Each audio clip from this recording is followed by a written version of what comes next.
in Tulsa for episode 7. Actually, guys, but first, before that, since you guys listen to the podcast, if you watch 420 Eats, episode 6, we're actually heading to another food truck for tacos. That seems to be something that draws our attention a lot.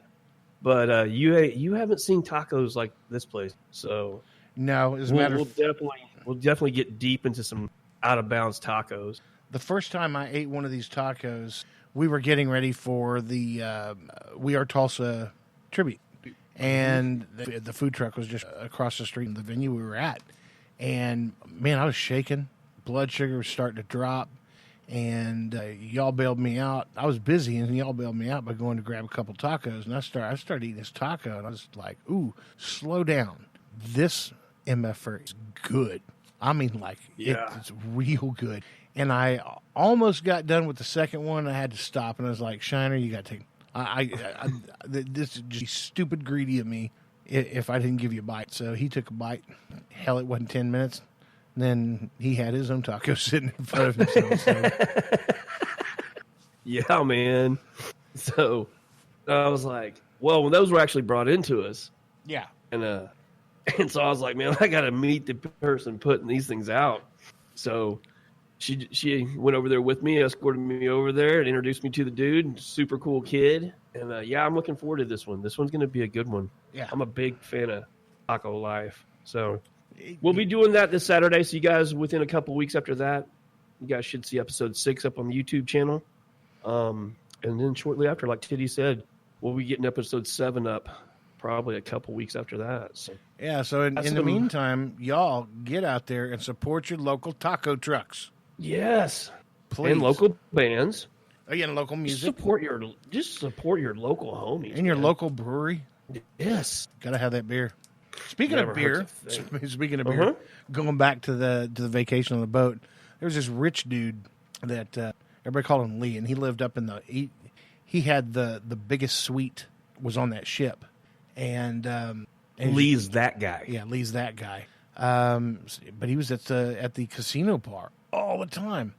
Well, he'd hit his limit early. If you buy the alcohol plan, which is it's like $58.95 a day or something like that.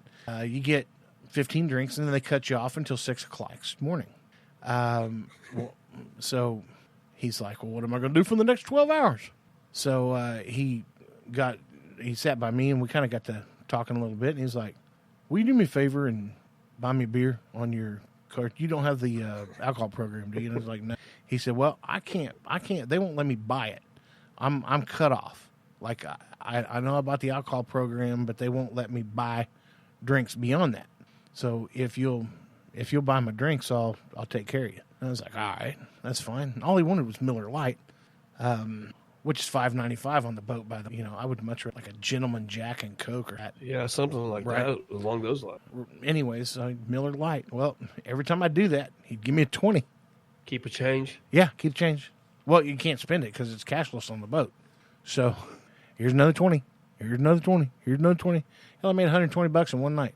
Well, that's one way to do it. Yeah, $120 in one night.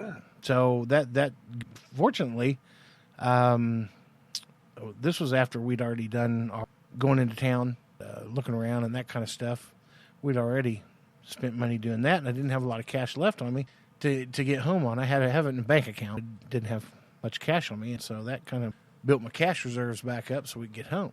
2 tanks of gas. Actually, it's about a tank and a half of gas in my house, which is not horrible. No, not at all. No, not even a little bit horrible. That's surprising. Yeah, it was like 36 miles to gallon or something like that. It was crazy cool. It took us 12 hours.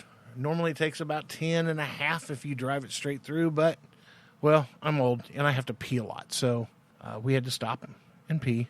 And stop and pee, and stop and get some, and then that's like the biggest picnic table I've ever seen. It's like 10 feet tall. Well, let's stop and look at that.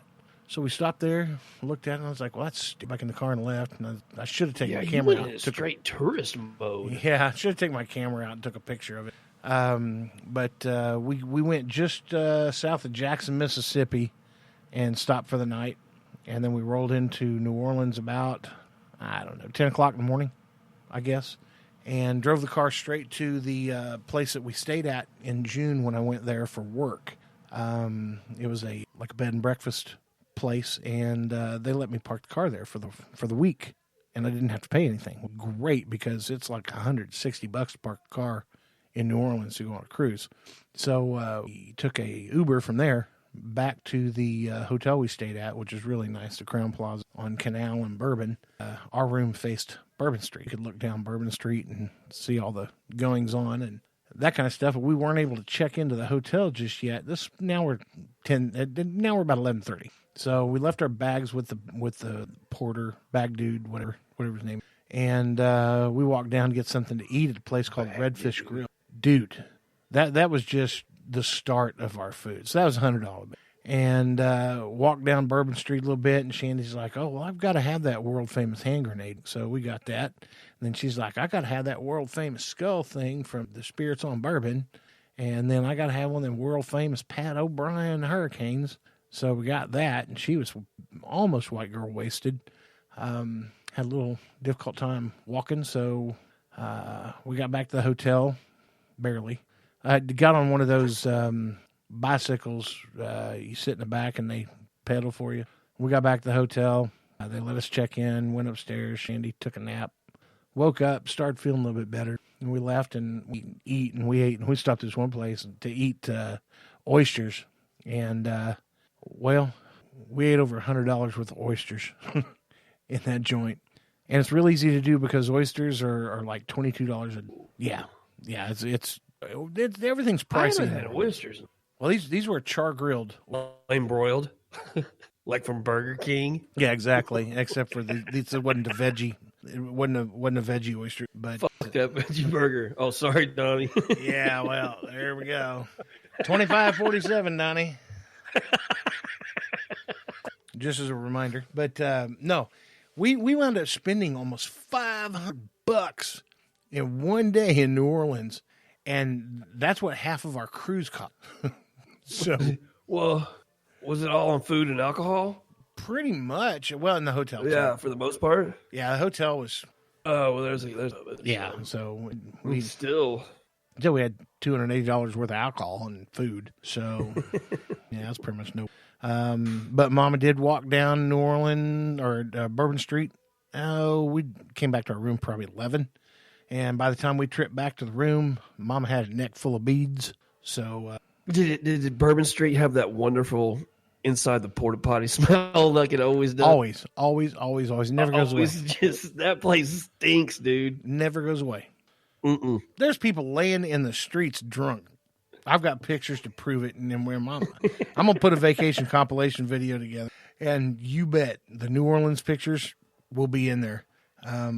But yeah, Shandy went through and earned all her beads the right way in New Orleans. The old-fashioned way? The old-fashioned way. And then we got back to the room. She's like, I don't know why. We have so many freaking beads at home, which we do. I've got like 30 dozen beads in to give out from Rocklahoma. So, oh, yeah. Now, we did not keep all the regular beads. We just left them in the room. But she did earn 2 sets of beads that have wiener and balls off them. So she was proud of those. The coveted wiener ball beads. Yeah, those That's went all coveted. Yeah, they went. The infamous coveted. They traveled all through the Caribbean with us too, so that was cool. Oh, there you go. The wiener and balls have been in Honduras and Belize and Cozumel. Sorry, that was me snorting snot back into the back of my throat because when I stepped off of the ship, the United States greeted a severe Ebola. case of allergies. Thank you. Appreciate it. One last thing on a vacation, and then we will probably wind up taking a break because we are just about halfway through the podcast. The piano guy was the most amazing piano guy ever. And again, on this video, you're going to see Mr. Brett just about 2 sheets to the wind, not quite 3 sheets, trying to sing an Elton John song that I cannot remember the lyrics to for the life of me. Was it Rocket Man? No, it was Benny and the Jets. And yeah. Even better.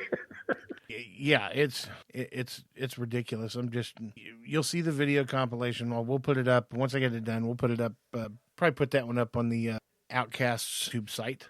Since it's not really food. Well, it's kind of food related because I've got some foods. I don't know where we're going to put it, but it'll be there somewhere. So you'll get to see a little bit of drunk me trying to sing at the piano bar. A little bit of the piano guy singing. He could sing the songbook, but the funniest part was he's kind of like the Dixie Wrecked of piano players. Like all right, I already like this dude. Yeah, he had like a regular song he was playing, like Johnny Cash's "Walk the Line," but in his it's called "I Draw the Line," talking about the 6-foot woman who had a schlong between her legs. I realize that you're not gay, but Adam's apple looks like a porcupine, so for that I draw the line. So he totally made up new word songs, and it's in the Dixie Wrecked kind of genre there on how they do things. We'll give a little nod to Dixie as well when I do that video. And I said that we may post it on the Outcast Media YouTube channel. Yes, the Outcast Media Group does have a YouTube channel that does have other things besides food on there. So if you guys want to see cool videos that Shiner's done, head over to Outcast Media Group on YouTube. Check that out as well. You might as well go by the 420 Eats site. Make sure that you subscribe, click the bell so that it lets you know what's when our next one goes on, and also click the thumbs up. That lets us know we're doing pretty good. I think it's time we take a little bit of a break because, well, I feel like I'm on my way to New Orleans again, and I got to go pee. Well, let's do it. We will.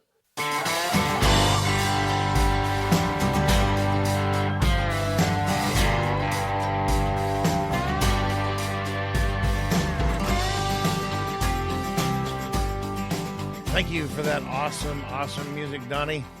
All right.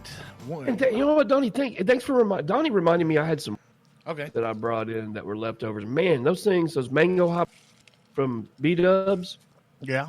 Those things get hotter 24 hours after you put them in the refrigerator.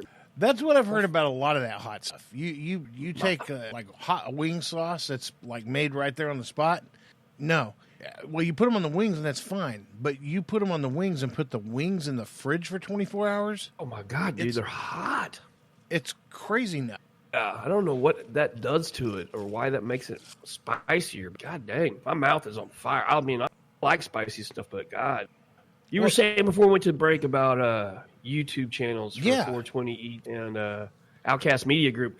You guys, if you are not keeping up with the 420 Eats YouTube channel, we're kind of changing things around over there. We're going to do just episodes of the show. We're going to review some products, sauces, some different things. We got that slated to happen. We're going to let you guys in on some of the stuff that we do. If you guys follow me on Instagram, you know I post a boatload of food pictures. That is one of the biggest hobbies that Tiddy and I share is cooking food and trying to get outside the box with it. So you guys DM me questions and ask me this and ask me that. So we thought, well, let's just throw it on the table, show you guys how we do some of it. So we do have a video up on the 420 channel right now that is me smoking some ribs. I've had a couple of people ask about good Bloody Marys, and I happen to know a dude that makes one of the most badass Bloody Marys in these parts, at least. I make a killer Bloody Mary. I'll just have to cook some bacon with it. I got to have bacon. So, yeah, we may see if we can get a video together on how to impress your friends with the Bloody Mary. Yep, and here out, I do mine a bit different than everybody else. A lot of people are like celery and carrot, and no. I take a quarter-cut strip of cucumber that goes in the glass, 3 olives, and a slice of bacon. And the bacon. You got me a bacon, though. I mean, you got me a bacon. Slice of bacon. You can do it without the bacon, and that's fine. You can do it without the cucumber. That's fine. You give me a Bloody Mary without olives, and I will show your butthole my foot. Gotta have the olives. Well, we're going to start having a lot more content on that 420 channel. And as far as the Outcast channel goes, we're going to keep kicking over stuff over there that's just productions we put together that don't really have a home anywhere else. Although I did get word that Grind did drop the music video that we yes. So that's probably going to show up. That'll show up probably on Outcast YouTube channel. I know it's on Grind's YouTube channel right now. And if you guys, if any of you do the Facebook thing, not only do we have the 420 Eats page on Facebook, we now have an Outcast Media Group Facebook page. It is still under construction, but it doesn't mean you can't go and like it and get the content later. Definitely give those two a like as well. Yeah. Well, you probably